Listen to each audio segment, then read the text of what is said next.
অনেক দস্তাদস্তি করার পরে শেষ পর্যন্ত তারা আমাকে ছাড়লো না। আমার কাছে তো আসতেই আমাকে তো নষ্ট করছেই, কিন্তু আমার ভাবিকেও ছাড়লো না। বলতে পারেন লাভটা কি হলো? এখানে কোনো লাভ হলো না।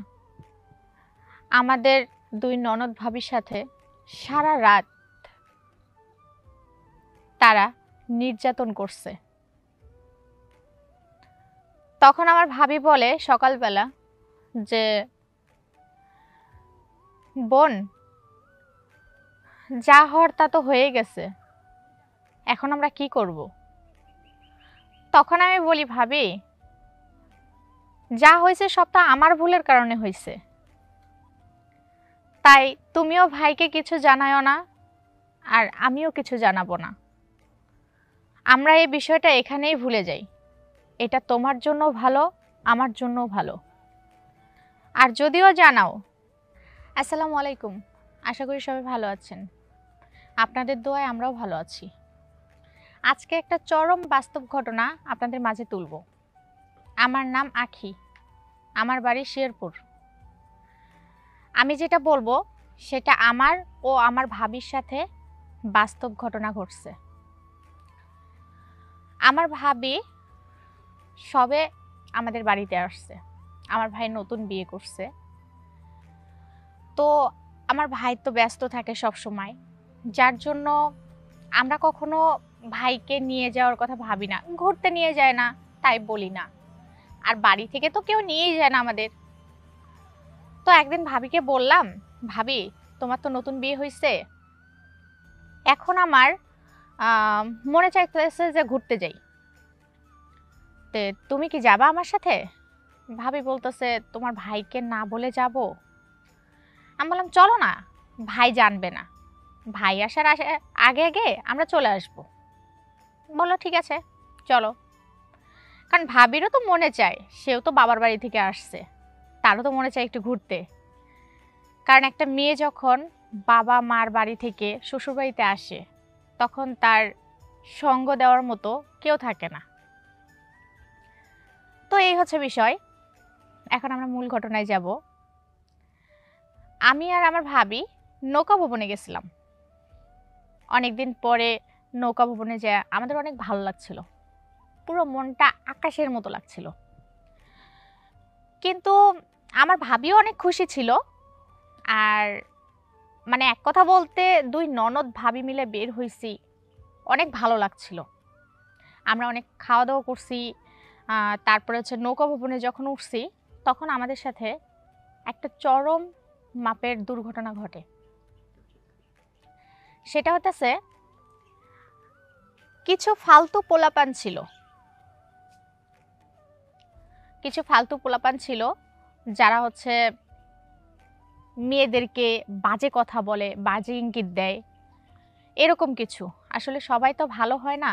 তো আমার ভাবি একটু দেখতে সুন্দর ছিল মাশাল্লাহ, যার জন্য তারা আমার ভাবির দিকে নজর দেয়। তারা আমার ভাবিকে কুপ্রস্তাব দেয় তাদের সাথে সহবাস করার জন্য, এবং কি তারা জোর করে অনেক। তখন আমি ভাবলাম, ভাবি তো আমার কথায় আসছে, ভাবি তো আসতে চায় নাই, আমরা নিয়ে আসছি, তাহলে আমি যেহেতু নিয়ে আসছি, আর যদি কিছু হয় তাহলে তো ভাই আমাকেই বকা দিবে, আমি তো বাড়িতে থাকতে পারবো না, তাহলে অবশ্যই এই সমাধানটা আমাকে করতে হবে। অনেক ভাইবা চিনতে আমি অনেক রিকোয়েস্ট করলাম ওনাদের কাছে যে আমার ভাবিকে ছেড়ে দেন, আমার ভাবি আমাদের বাড়িতে নতুন আসছে, এভাবে তাকে হেনস্থ করবেন না। কিন্তু তারা কথা শুনলো না। তারা বলতেছে, তুই কে বলার? যদি তুই বেশি কথা বলিস তাহলে কিন্তু তোর সাথে কিছু একটা ঘটবে। তখন আমি বলি যে, যদি মনে চায় তাহলে আমার সাথেই কিছু করেন, কিন্তু আমার ভাবিকে না, আমার ভাবিকে আপনারা ছেড়ে দেন। তারা ছাড়ে না, আমাকে বলে সরে যা, না হলে কিন্তু খুব খারাপ হয়ে যাবে।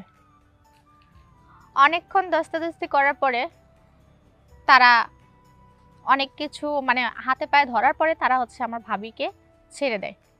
তখন বলে যে তুই কি রাজি? আমি বললাম হ্যাঁ আমি রাজি। আর কি হলো, ভাবির জন্য সব কিছু চাপা রাখার জন্য আমি নিজেকেই বিলিয়ে দিলাম।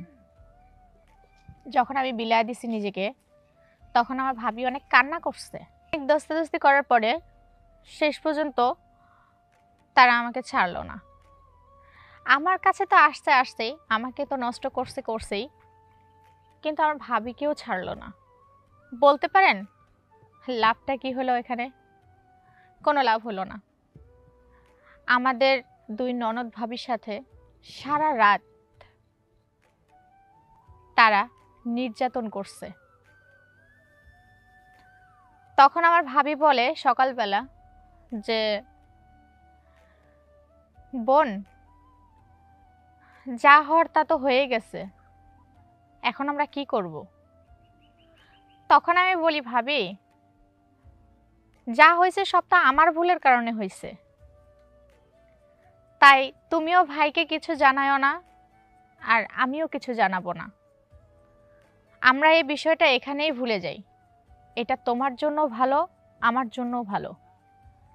আর যদিও জানাও, আমি আমার ফ্যামিলিতে বকা খাই, যা কিছু হোক, আমি কিন্তু জায়গা পাবো, তুমি কিন্তু পাবা না, তোমাকে রাখবে না। তখন আমার ভাবি বলে তুমি ঠিক বলছো। তো অনেক ভাবা চিন্তা করার পরে ভাবি বলল ঠিক আছে, আমরা আর কখনো একা বের হব না। আমি তখন ভাবিকে বলি ভাবি, ভুলটা তোমার না, ভুলটা আমার। কারণ আমি গার্জিয়ান ছাড়া, ভাইকে ছাড়া তোমাকে নিয়ে বাহিরে আসছি। আমার বোঝা উচিত ছিল আমরা দুইটা মেয়ে মানুষ, কিন্তু না বুঝে আমি তোমাকে জোর করে নিয়ে আসি। আজকে আমার জন্যই তো তোমারও ক্ষতি। তখন বলে বোন থাক, যা হবার হয়ে গেছে, এখানে তোমার আমার কারো হাত নাই। তখন আমি ভাবি যে আমার ভাবিটা কতটা কতটা স্যাক্রিফাইস করছে আমার জন্য, যে সে মানে সব কিছু আমার জন্য মেনে নিছে। তো আমি আপনাদেরকে বলবো ভাই, যাই কিছু করেন কিংবা বোন, আপনারা আপনাদের ফ্যামিলির কাউকে ছাড়া কখনো বের হবেন না। এটা আপনাদেরই ক্ষতি। অবশ্যই যে কোনো কাজ করবেন ফ্যামিলিকে বুঝাবেন, আর এটা আপনার জন্যও ভালো, আপনার ফ্যামিলির জন্যও ভালো। আশা করি আমার গল্পটা আপনাদের ভালো লাগছে। আর নতুন নতুন গল্প পাইতে অবশ্যই চোখ রাখবেন। আসসালামু আলাইকুম।